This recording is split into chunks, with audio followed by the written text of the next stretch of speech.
I caught an overnight bus from Oslo in Norway to Malmo in Sweden, and then took a train trip across the Øresund Sound into Copenhagen. Mad dash across Europe. This is bus trip number 1 from Oslo to Malmo in Sweden. I'm losing my voice.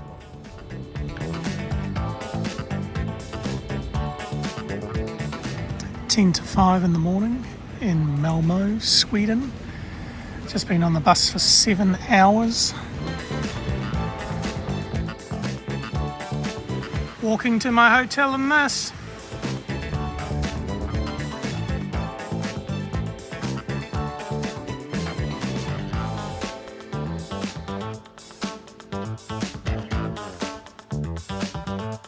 I booked on a free walking tour. I love these things. These are a great way to discover a new city in a short space of time. I'm going to start with my top highlight of Copenhagen straight off the bat. The Nyhavn district, apologies for the pronunciation, is renowned for its very pretty, colourful houses lined up alongside the canal. Despite the throng of a bazillion other tourists, it is truly a magical spot. I also wolfed down a couple of local hot dogs from the street side vendors that lifts the spirits.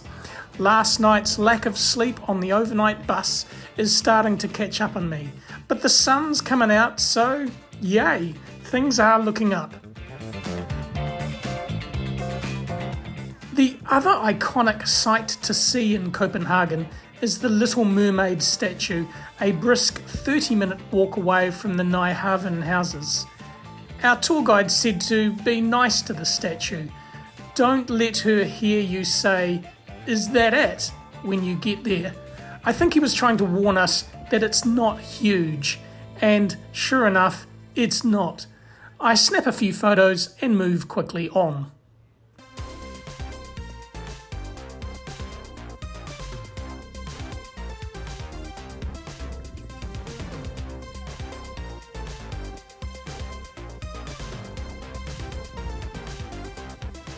The story of the various royal palaces is confusing. There have been a lot built over the centuries that burnt down, and then there were some that the royal family didn't want to live in, so they lived elsewhere. I couldn't quite follow it all really, but 2 stories about the royal family really stood out for me. Firstly, the last Viking king in Denmark was Harald Bluetooth. And the modern Bluetooth functionality we use to connect to everything from our headphones to the toaster is actually named after him. Bluetooth was invented up the road in Sweden, and they used Harald Bluetooth, or his name anyway, Bluetooth, as a temporary placeholder name, intending to replace it with a proper, more technically descriptive name later. But they ran out of time, so ran with Bluetooth in the end. The other story was about King Christian IX, who was known as the father-in-law of Europe. Apparently he was very successful in marrying off his kids into other royal families in the late 1800s. Included in the list were the UK, Greece, Russia, Hanover, which is basically Germany, and of course one of his sons became King of Denmark after him. Talk about limited bloodlines and hardcore intermarriage amongst all that lot. Copenhagen was a very beautiful place to wander, especially as the sun came out and it began to warm up. A couple of other comments. The Scandinavians are definitely mad about cycling, just like the Netherlands. Bicycles seem to be at the top of the transport tree and all else must bow before them. As a pedestrian, you need to be on high alert because the cycle paths are everywhere. Scandinavia is expensive.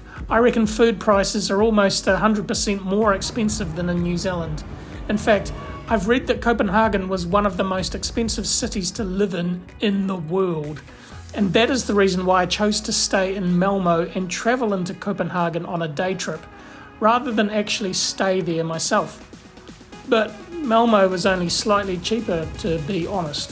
I think it's a Scandinavian thing.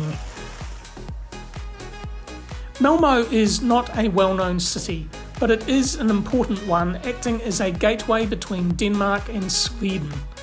There is a bridge at Malmo between Scandinavia and an artificial island in the middle of the ocean, and then a tunnel from the artificial island to Denmark, thus effectively linking Scandinavia with continental Europe. The bridge part is the longest bridge in Europe, at over 8 kilometres long. But I found Malmo to be a delightful city. And I can't believe I nearly got through to the end of my 2 episodes on Scandinavia without mentioning a personal hero of mine, the Swedish chef. He was a culinary sensation in the early 80s who has withdrawn largely from public life in recent years. What he could do with chickens has never been surpassed. Plus, thanks to him, I basically learnt Swedish as a second language as a kid, which was really helpful when I was actually in Sweden. Shirdy birdie birdie bird boik boik. Shirdy da birdie da bird boik boik. Oh, you put the chicken in the pot.